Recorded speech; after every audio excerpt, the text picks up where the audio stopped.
This is a 1972 Harley Davidson Ironhead Sportster.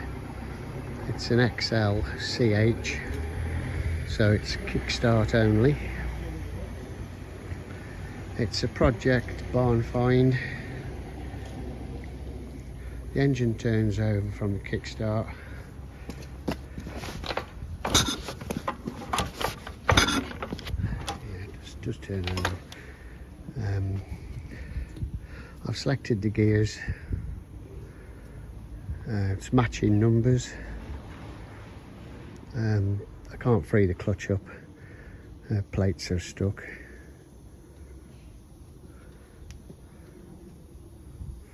The rear suspension, I don't think it's the right springs. I can't get them to fit on the frame.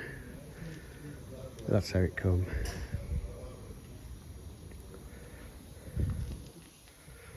No clocks on it, so don't ask me the mileage.